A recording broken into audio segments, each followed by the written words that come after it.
Buenas tardes, compañeras, compañero, profesor. Voy a exponer acerca de la Primera Guerra Mundial. Y me gustaría empezar la exposición con una cita de Hobsbawm, de su libro La Era del Imperio, que dice: ahora bien, es totalmente seguro que ningún gobierno de una gran potencia en los años anteriores a 1914 deseaba una guerra general europea y tampoco un conflicto militar limitado con otra gran potencia europea. Es necesario entender que no se buscaba lo que terminó siendo la Primera Guerra Mundial. No se buscaba esta destrucción masiva y este cambio tan drástico y este cambio tan paradigmático. Sin embargo, fue lo que se obtuvo. Empezamos con la parte política y la parte ideológica de las causas de la Primera Guerra Mundial. Y aquí me gustaría remarcar algo. Estaba viendo en diferentes libros que se menciona que para la población fue una sorpresa, que la Primera Guerra Mundial fue una sorpresa, venían de un periodo de mucha estabilidad, de mucho crecimiento, si bien sí había momentos de tensión o lugares de tensión, no se consideraban, al menos para el grueso de la población, como lo suficientemente importantes para llevar a una guerra como la que se tuvo. Y es algo que choca con los políticos, los diplomáticos, con todas las élites de la época, porque todos estaban preparados para una gran guerra. Se tenían planes militares, se tenían planes diplomáticos para poder avanzar hacia aquello que ya se veía inevitable. Y es lo que nos cuenta Sánchez en un artículo que escribió que dice que la dramática antítesis de las autocracias agresivas y las democracias pacíficas en la historia reciente es falsa. Y el hecho de no percibir esa falsedad constituye la verdadera y gran sorpresa. La guerra no fue un evento de buenos contra malos.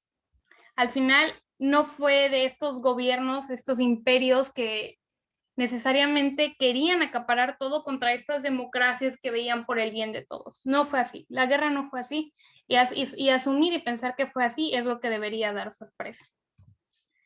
Entonces nos vamos con el primer punto, que es la Weltpolitik y el pangermanismo. ¿A qué se refiere? Cuando llega el Kaiser Guillermo II al poder en Alemania y ya instaurado el imperio alemán, él ve una visión de una alemana hegemónica. Cree que tiene esta idea de unir a todos los pueblos germánicos, que es lo que se conoce como el pangermanismo, y crear esta gran nación. Y de hecho saca a Bismarck, a Bismarck de la Cancillería, que tenía un acercamiento más pacífico a la política, y empieza a implementar estas medidas para crear su gran estado germánico. También es necesario saber las formas de gobierno que coexistían en Europa, que eran, al menos para este caso, por los principales actores dentro de la Primera Guerra Mundial, dos. Existían las monarquías, que a su vez poseían regímenes constitucionales. Sin embargo, no eran verdaderos, no eran verdaderas constituciones ni verdadero sentimiento del pueblo. Existían solo como adorno. Este es el caso de Alemania, de Austria-Hungría y de Rusia. A pesar de que sí había senados o sindicatos que tal vez podrían contrarrestar, en teoría, el poder autoritario y autócrata, no, en la práctica no existía un verdadero peso. Y también, por el otro lado, tenemos a las democracias. Y estas democracias dependían del voto de confianza de los parlamentos o el Senado de ese estado. Podemos tomar a Francia y el Reino Unido en este ejemplo. Ok, ¿cómo la Weltpolitik que llevó a cabo el Kaiser Guillermo II modificó y fue formando las alianzas? En esta idea de unificar a todo el pueblo germánico y tener una gran potencia y ser el hegemón europeo, empieza a crear alianzas el Kaiser Guillermo II con las diferentes potencias que existían en Europa. En 1872 trata de crear la Liga de los Tres Emperadores, que era una liga entre Alemania, Austria-Hungría y Rusia. Hubo muchas tensiones por parte de Rusia y Austria-Hungría, que siempre estuvieron batallando, lo que hizo que al final Rusia se separara y no estuviera formalmente dentro de esta liga, lo que genera en la creación de la doble alianza, que se da en 1879 entre Alemania y Austria-Hungría. Y a esta alianza se une Italia en 1882. Como ya se mencionó, como ya mencioné anteriormente, esta política que estaba implementando el Kaiser era muy agresiva y se veía con mucho cuidado al resto de Europa. Y para contrarrestar y hacer peso a esta agresión, se empezaron a crear alianzas y ententes entre los diferentes estados. Se crea la Alianza Franco-Rusa en 1893, la Entente Cordiale Franco-Británica en 1904 y la Entente Anglo-Rusa en 1907. A la par de todo esto, en la parte política, también estaba algo en la parte social. Existía, el nacionalismo era parte fundamental en la población, y más que explicar qué es el nacionalismo, como ya lo hemos visto en muchas clases, de entre todas las lecturas me saltan dos preguntas. ¿El nacionalismo es realmente el reflejo de una población educada o es el reflejo de una población no educada? Y es una pregunta muy interesante que se abre a debate, porque el nacionalismo se está educando, se da esta idea de amor a la patria por las escuelas, o porque la gente no está siendo educada, es maleable a todo lo que diga el gobierno, a todo lo que diga la política. Y a la vez, junto a estas dos preguntas, este cuestionamiento se da la idea de, ¿el nacionalismo es realmente una expresión liberadora o una justificación, del imperialismo? O sea, ¿el nacionalismo ayuda al ser humano a seguir creciendo y a seguir avanzando, o se crea para justificar toda esa maldad que se genera por el imperialismo, todo ese acaparo y todo lo que conlleva el imperialismo? A la par de estas ideas nacionalistas, empiezan a surgir dos corrientes ideológicas en Europa. La primera es dada por John Hobson, que era del lado más burgués, que publicó en 1902 una idea que defendía el imperialismo. ¿Qué nos dice Hobson? Dice que el mal manejo del capitalismo, cuando hay capital en exceso y no se sabe manejar, es lo que genera la parte negativa del imperialismo. Para él es necesario que se invierta en lo interno. El capital se debe invertir y generar dentro de un Estado, porque solo así va a poder subsidiarse y no va a existir las malas consecuencias. Sin embargo, Lenin, en 1914, hace su propio análisis de esta teoría de Hobson y dice, no, está mal, el capitalismo funciona correctamente, porque el último punto del capitalismo es el imperialismo. Entonces, este sistema no es que esté fallando, sino que está logrando su cometido, y es algo que él estaba en contra, porque vivían se notaba como el pueblo vivía por consecuencia de este imperialismo.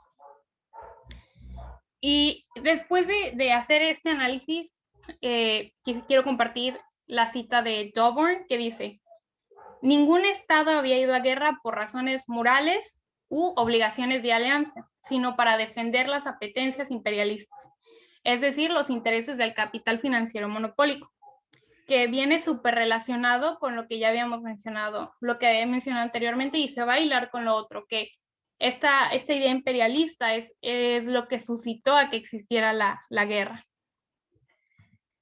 Dentro de este periodo pre-Primera Guerra Mundial, existió una carrera armamentista. De hecho, esta etapa se le llama la paz armada, y los países, los diferentes estados, empezaron a hacer un incremento en los gastos de armamento. Empezó una mayor producción y hubo una competencia entre Francia, Rusia, Gran Bretaña, Alemania, en ver quién estaba a la cabeza en la producción, al menos hablando de Europa como continente. Mark Ferro nos dice en su libro acerca de la Primera Guerra Mundial, dice que era verdad que la flota británica doblaba con holguera a la alemana, al menos hasta cierto punto, pero Alemania había equiparado al Reino Unido por su ritmo de construcción, su entrenamiento y la calidad de armamentos y dirección de fuego. Estamos hablando de una Europa en la que existe un hegemón. Existía una hegemonía británica, no solo en el continente, sino en el mundo. Sin embargo, ya estaba en decadencia.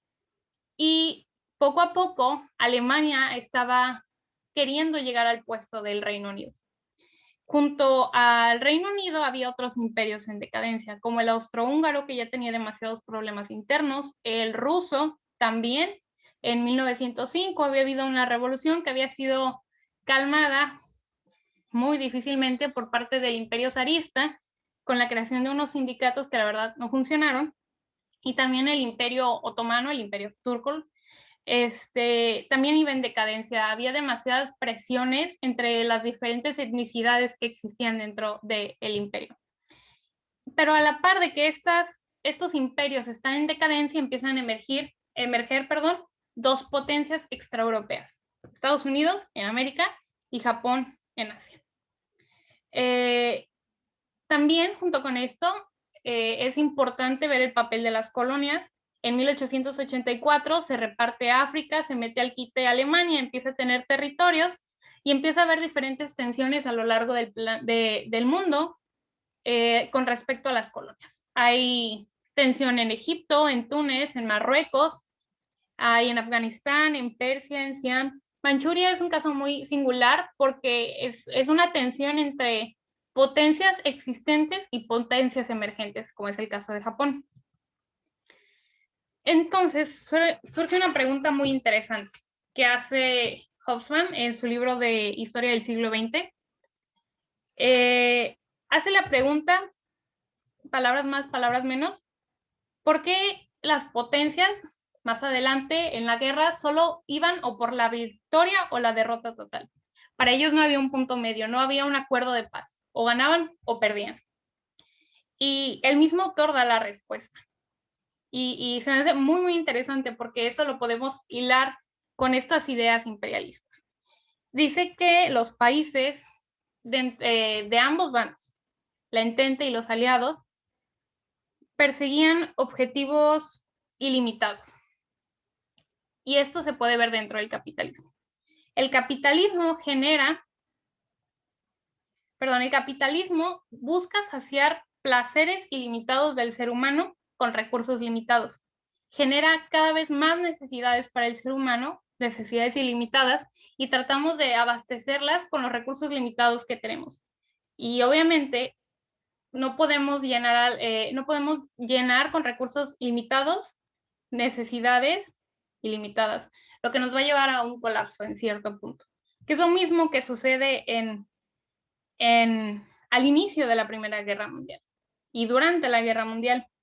Allí hay un colapso de tantas cosas que querían: expansionismo, imperialismo, colonialismo, pero ya no había mundo. Entonces, como ya no había dónde crecer, hubo un colapso interno y fue parte de lo que generó esta guerra. Todas esas ambiciones, el poder económico, el poder territorial, fue lo que generó que existiera la guerra. Pero eso se iba acumulando, se iba llenando la bola de la avalancha y llega el punto de quiebre. Tenemos la primer crisis de Marruecos, que también ya la vimos, que fue provocada por Alemania, que buscaba detener el avance francés al norte de África y de hecho romper el entente cordial con el Reino Unido que tenía Francia con el Reino Unido para generar discordia y poder cada vez tener más territorio en Marruecos. Sin embargo, se logra solucionar con la conferencia de Algeciras en 1906, lo que cierra la crisis y benefició a los intereses franceses. Poco después surge la segunda crisis de Marruecos, que ahora la generó Francia, violando los acuerdos que se habían dado en la conferencia en 1906, y tuvo que volver a intervenir las potencias para llegar a un acuerdo. Y eso, de hecho, benefició ahora a Alemania. Se le reconoce el derecho, o sea, a Francia se le da el derecho de establecer un protectorado en Marruecos. Sin embargo, Alemania recibe territorios en África que le va dando más y más territorio. Nos vamos a otra área geográfica dentro de Europa que es muy, muy importante en todo el desarrollo de la guerra, que es los Balcanes. Empezamos con la Primera Guerra de los Balcanes, que se da de 1912 a 1913. Austria-Hungría se anexa a Bosnia y Herzegovina, lo que enoja a Serbia, y en su caso a Rusia, porque Rusia es el papá de Serbia, por así decirlo, porque ambos perseguían una política paneslavista, buscaban crear una unión, una alianza de todos los estados eslavos, a la hora de que Austria-Hungría entra a Bosnia y rompe los planes y empieza a haber guerra. Hay una estabilidad muy grande en la región, un año de guerra que se logra solucionar en el Tratado de Londres en 1913. No pasa prácticamente nada de tiempo y surge la Segunda Guerra de los Balcanes, donde Bulgaria no está de acuerdo con lo que se trató, invade Serbia, invade Grecia, rompiendo el Tratado de Londres, pero pues vuelven a intervenir las potencias y todo lo que había ganado Bulgaria lo pierde.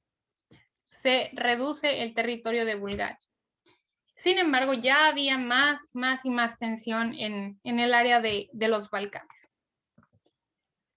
Y para empezar ya con el detonante, es necesario ver, como nos dice Doburn, que la guerra debe ser comprendida en un clima de inseguridad, amenazas y medios mutuos que la crisis balcánica exacerbó, creció. Entonces, los dos campos, los dos bandos creyeron que un enfrentamiento militar era necesario.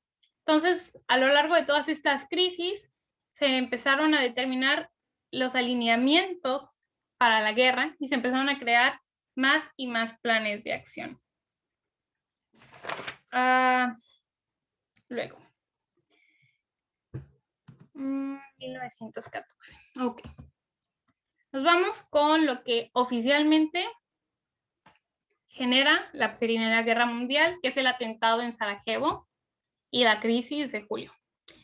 El 28 de junio, el archiduque Francisco Fernando de Austria visitó Sarajevo y un grupo militar serbio conocido como la Mano Negra lo asesinó. Hubo intentos diplomáticos por parte de las potencias de solucionar el problema. Por eso se llama la crisis de julio, porque fue del 28 de junio al 28 de julio el tiempo que hubo estos intentos diplomáticos de solucionar el problema. Sin embargo, no. Y el 28 de julio, Austria-Hungría envió un ultimátum declarando la guerra a Serbia, lo que oficialmente da inicio a la Primera Guerra Mundial. Rusia moviliza sus tropas para apoyar a Serbia y se empieza a orquestar el conflicto. Es necesario recalcar que cuando empezó la guerra, ambos bandos creían que esta iba a acabar en diciembre. No iba a durar más de 6 meses. Iba a ser una guerra clara, corta, y que iba a establecer los poderes, sea para un lado o para el otro. Nunca se sospechó, nunca se dudó que fuera a tener la magnitud que tuvo. Entonces, tenemos el frente occidental y hay un choque entre dos planes, el plan Schlieffen y el plan 17. El primer plan marcaba una supuesta guerra, era un plan ideado por qué pasaría si existiera una guerra entre Alemania y Francia. El plan 17 era lo mismo, pero del lado francés, una guerra entre Alemania y Francia.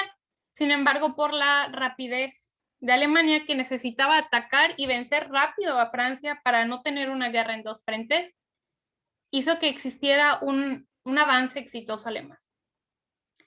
Explotaron una brecha y empezó la guerra. También a la par de 1914 inicia la guerra hacia el mar, porque ya se abrió la brecha y surge la guerra naval. Sin embargo, a pesar de que Alemania tenía la ventaja al inicio de la guerra, no consiguió detener la guerra en dos frentes, porque sí, tuvo ventaja, pero no pudo aplastar completamente a Francia, hubo resistencia, entonces ya tenía guerra por un lado con Francia y guerra por el otro con Rusia. En el frente oriental surge la campaña de Serbia, que fue el primer intento fallido de Austria-Hungría, de dominar a Serbia. Rusia ataca a Prusia Oriental, pero son aplastados por los alemanes, y el Imperio Otomano ingresa a la guerra atacando a Rusia. En las diferentes partes del mundo empiezan las guerras de todas las colonias de las potencias centrales y de los del Entente. Nueva Zelanda y Australia, que son colonias británicas, invaden Samoa y Nueva Guinea, que son colonias alemanas. Japón aprovecha la distracción de todos, se apodera de Micronesia, empieza a atacar China, y para su favor los británicos y los alemanes, cada uno dependiendo en sus colonias, hacen uso de los nacionalismos de sus diferentes colonias, el panislamismo en Medio Oriente, para ingresarlos a la guerra. También pasa en África, británicos y franceses atacan protectorados africanos alemanes y viceversa. Luego en 1915 es muy importante porque surgen armas de destrucción masiva. En el frente occidental sucede la segunda batalla de Ypres, en abril. Esto es importante porque se usa el gas venenoso. Y esta batalla da inicio a la etapa moderna de las armas de destrucción masiva. Es también importante recalcar que el uso de este gas violaba la Conferencia Internacional de la Paz que había sido celebrada en 1889, donde se había establecido que el uso de gas venenoso no podría suceder en la guerra, cosa que sucedió y se empezó a crear y avanzar. Casi durante muchos momentos de la guerra, estuvo como en la batalla de Artois, hubo muchas tensiones sin avance. De un lado había 111,000 muertes en una sola batalla y del otro 75,000 muertes. De hecho, esta es la batalla en la que hubo mayor diferencia a favor de los alemanes. En el frente oriental surge la ofensiva Gorlice-Tarnow, que era una manera en la que el imperio alemán iba a proteger al imperio austrohúngaro. Sin embargo, este colapsó ante el frente ruso. También surge la campaña de Gallipoli, que fue el único plan ideado por Winston Churchill para la guerra, en el que el objetivo era crear un estrecho para abastecer al imperio ruso, aliar en el proceso a Rumania y a Bulgaria al Entente y abrir un tercer frente a Austria-Hungría para que pudiera sucumbir más rápido. Sin embargo, la campaña de Gallipoli falló, no tuvo el resultado esperado. En el Oriente Próximo, en el frente del Cáucaso, donde estaba ocupado principalmente el Imperio Otomano, había sospechas de que hubiera levantamientos en contra del Imperio Otomano, y los conocidos como jóvenes turcos realizan lo que es conocido como el genocidio armenio y el genocidio asirio, que hasta la fecha Turquía no reconoce. En la actualidad, Turquía dice sí, hubo matanzas para el pueblo armenio, el pueblo asirio, pero no fueron genocidios, no fueron planificados de manera sistemática para atacar a esa población. Sin embargo, está marcada como uno de los el primer genocidio europeo del siglo XX. También en este año empieza el primer desbalance alemán. En Alemania ya se empiezan a sentir consecuencias de la guerra en la parte económica, en la parte alimenticia, y empiezan las primeras protestas, está la inflación y el hambre. En 1916 podemos tomar un momento muy importante en la guerra naval. Sucede la batalla de Jutlandia, que fue la batalla más importante en la Primera Guerra Mundial en la parte naval, que ratificó, confirmó el dominio británico en el mar. Fue una batalla muy fuerte entre Alemania y el Reino Unido, que el Reino Unido salió victorioso.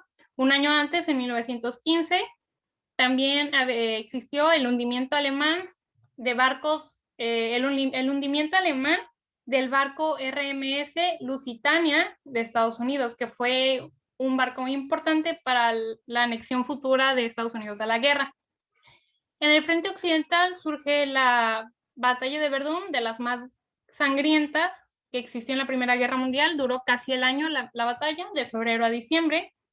Luego también es necesario recalcar la batalla de Somme, que también marca algo importante en la historia bélica, porque señala el comienzo de la guerra moderna total. Es decir, el uso masivo de todos los recursos industriales disponibles. Todas estas nuevas tecnologías militares que estaban surgiendo ya estaban siendo implementadas con estrategia en el campo de batalla y no de manera esporádica.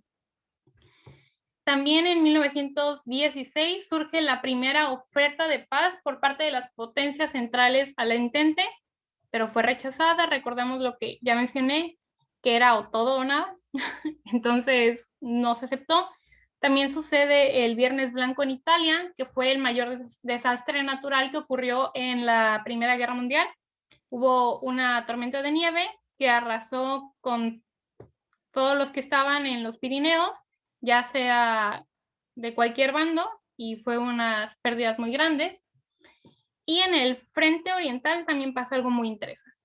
Se lleva a cabo la ofensiva Brusilov, que fue la mayor ambición rusa, militarmente hablando, dentro de la Primera Guerra Mundial. Consiguió hacer una ofensiva de 100 kilómetros de largo contra Austria-Hungría, y fue un éxito total. Nos vamos a 1917, que es cuando entra Estados Unidos a la guerra y da inicio la Revolución Rusa. Ok. Estados Unidos había llevado una política de no intervención. Hasta cierto punto, Alemania había respetado. Sin embargo, había estado atacando a muchos barcos y accidentalmente había golpeado a barcos estadounidenses. Entonces, Wilson, que era Woodrow Wilson, el presidente de Estados Unidos en ese momento, remarcó que no aceptaría que existiera una guerra submarina sin restricciones. Tenía que haber restricciones, tenía que haber reglas dentro de la guerra submarina. Alemania no lo cumple. En 1917 reinicia esta guerra submarina sin restricciones y asume que Estados Unidos va a entrar porque está incumpliendo aquello que habían prometido, lo que genera que se envía a México el telegrama Zimmermann pidiendo a México que se aliara a Alemania y se le iban a regresar territorios. México no lo hace, estaba en plena revolución. Y junto con esto, el hundimiento de los barcos y la falta de empezar una guerra submarina sin restricciones hace que el presidente presente al Congreso la idea de ingresar a la Primera Guerra Mundial, lo que aprueba. Sin embargo, Estados Unidos no ingresa como aliado del Entente. Estados Unidos ingresa en título de un poder asociado. No se alinea con ninguno de los bandos, sí le declara la guerra a Alemania, pero no se posiciona con la Entente, sino es un poder asociado.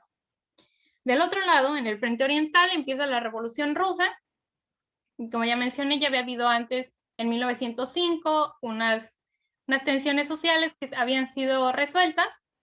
Sin embargo, empiezan a surgir más y más, lo que genera que el zar Nicolás II abdique, deja de existir el imperio zarista, surge la Revolución de Febrero. La Revolución de Febrero fue una revolución popular, una revolución de masas contra el gobierno zarista. Cuando se entera de esto, Lenin regresa de su exilio y después, en octubre, ocurre la Revolución de Octubre, que fue una guerra entre los mencheviques y los bolcheviques, entre los extremistas y los más conservadores del mismo partido político. Después de esta guerra se determina que Rusia va a salir de la Primera Guerra Mundial y firma con posterioridad un acuerdo con Alemania, un tratado de paz en el que Rusia otorga cierto territorio para que se vuelvan estados independientes. Uno de ellos fue Finlandia. En el frente occidental existe el ataque de Arras, que fue una ofensiva intermitente por parte de la Entente hacia Alemania. La batalla de Messines y la batalla de Cambrai son las tres más importantes de este año. En la batalla de Cambrai es el primer uso a gran escala de carros de combate en formación. En otros frentes está la sorpresa de Bagdad, es decir, el Imperio Otomano empieza a ser atacado por parte del Entente, se empieza a sentir más fuerte la guerra, ya prácticamente se siente que esto puede terminar pronto, Grecia entra a la guerra de su posición previamente neutral y se alía al Entente, y ocurre la 12ª batalla de Isonzo, que esta batalla se libró en el frente italiano. Y nos vamos a 1918, el final. Ok. En el frente occidental, en la parte occidental en el mundo, se da a conocer los 14 puntos del presidente Woodrow Wilson. Los dos más importantes a recalcar son el de la autodeterminación de los pueblos, que no le convenía para nada a las potencias centrales, y la creación de lo que a futuro se conocería como la Sociedad de las Naciones. Ya no se puede aguantar, existen ya huelgas masivas en Austria, Hungría y Alemania. Se firma el tratado que les mencioné en la diapositiva anterior, Brest-Litovsk, que es la paz entre Rusia y Alemania. Alemania lanza la ofensiva Maikon, que bombardea completamente a París, y surge la segunda batalla de Marne, que es la de las últimas que hubo y también importante. Pero ¿qué estaba pasando con los aliados? ¿Qué estaba pasando con la Triple Alianza? Ludendorff, que había sido el general principal en la Primera Guerra Mundial, al menos de la mitad en adelante, ya sabe que van a perder. Sabe que Alemania va a perder la guerra y presenta su renuncia al Kaiser en agosto. Austria-Hungría ya le dice a Alemania, ¿sabes qué? Yo no voy a poder terminar la guerra este año. No puedo, si la guerra se extiende pasado diciembre, vamos a perder porque yo no puedo sostener.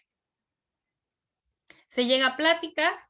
Austria solicita una reunión para entablar conversaciones de paz en suelo neutral, y Alemania, de hecho, también ofrece paz a Bélgica.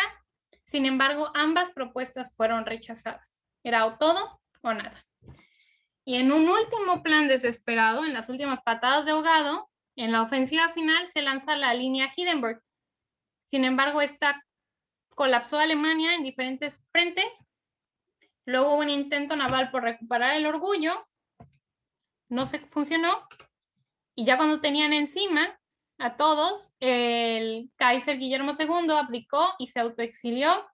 Y por presiones se detuvo la guerra y se firma el armisticio el 11 de noviembre de 1918, dando fin bélico a la Primera Guerra Mundial.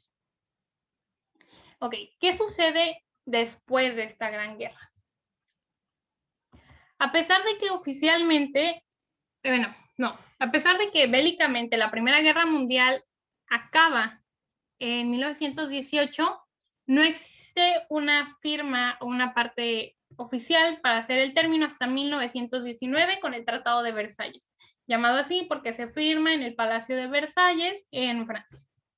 Este tratado establece una rendición total de los estados aliados y les da toda la responsabilidad moral y material de la Gran Guerra. Y en especial esto a Alemania, es tu culpa, tú vas a tener que pagar y sostener la recuperación total de Europa. Este tratado entra en vigor en enero de 1920.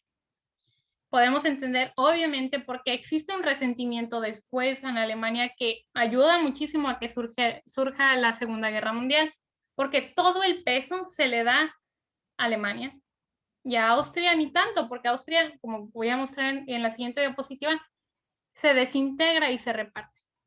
Como ya había establecido con los puntos de Wilson, se crea lo que se conoce como la Sociedad de las Naciones, 1919-1920, y se crea este organismo para que sea un tipo de mediador de la paz internacional.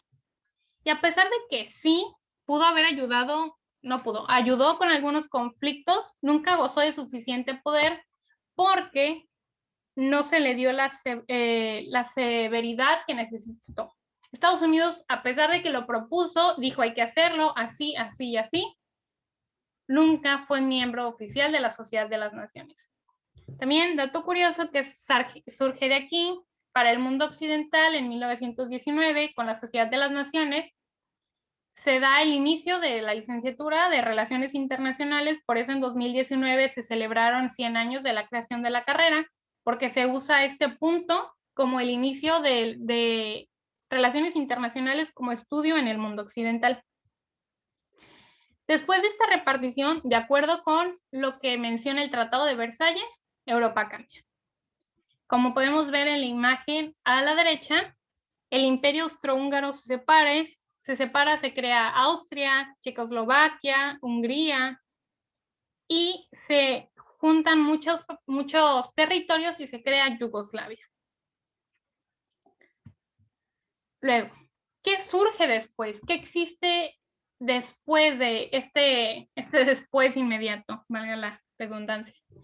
Surge un sentimiento muy fuerte anticolonialista, llevado principalmente por la doctrina de wilsoniana y la teoría leninista. Dicen que no debe existir el colonialismo. También a la Sociedad de las Naciones, Japón presenta una propuesta de igualdad racial, propuesta que fue rechazada, pero Japón no lo presentaba porque así todos somos iguales. No estaba pensando en los esclavos, en todos los de las colonias, sino querían ser tratados como iguales en el mundo europeo. Surge también la República Turca porque se le da un golpe de estado al Imperio Otomano, y también surge la Revolución Alemana. Existe una lucha interna entre el gobierno socialdemócrata y el revolucionario, del que sale victorioso el gobierno socialdemócrata, que son los que originan la Segunda Guerra Mundial. En Europa empieza a haber una competencia mundial entre el socialismo. Existen dos vertientes principales del socialismo. Una que habla de los sectores partidarios de la acción parlamentaria, que sí debe haber socialismo, pero a la vez debe haber un parlamento. Entonces hablan de socializar el capitalismo, y está el otro sector, que son los sectores más radicales, que son los sectores que empezaron a verse apetecibles para los diferentes gobiernos. Un poco más adelante surge también mucho el nacionalismo árabe. Hubo una mala repartición, como lo fue en África con la Conferencia de Berlín.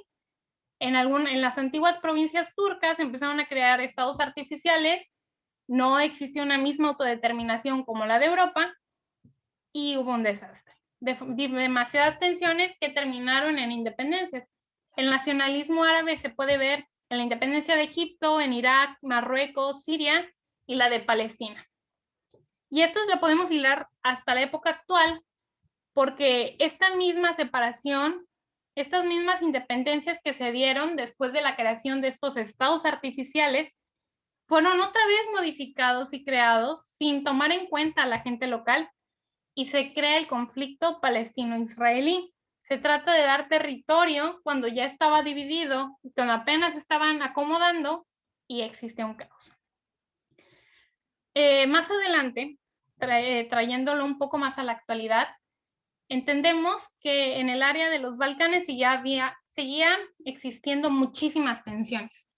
Se creó Yugoslavia, no se contó con las diferentes etnicidades que existían en el territorio, llevó a tensión, hubo exterminios, hubo genocidios dentro de Yugoslavia, hasta que finalmente, en 1995, después de intervención de la ONU y de muchos diferentes estados, se desintegró Yugoslavia y se da paso a Serbia, Croacia, Bosnia y Kosovo como estados independientes. Entonces, podemos ver cómo estas ambiciones llevaron a unas consecuencias tan grandes que todavía impactan en la época actual y que seguimos sufriendo las consecuencias. Todavía hay generaciones que les tocó estar cuando existía Yugoslavia. El nacionalismo árabe es muy, muy fuerte y se ve muy, muy marcado dentro del conflicto palestino-israelí. Y es muy interesante ver cómo todo esto se fusiona y genera una misma línea del tiempo. Bueno, esto es todo de mi parte. Espero les haya gustado la exposición. Aquí dejo las referencias y también las dejo en la presentación. Que tengan linda tarde. Bye.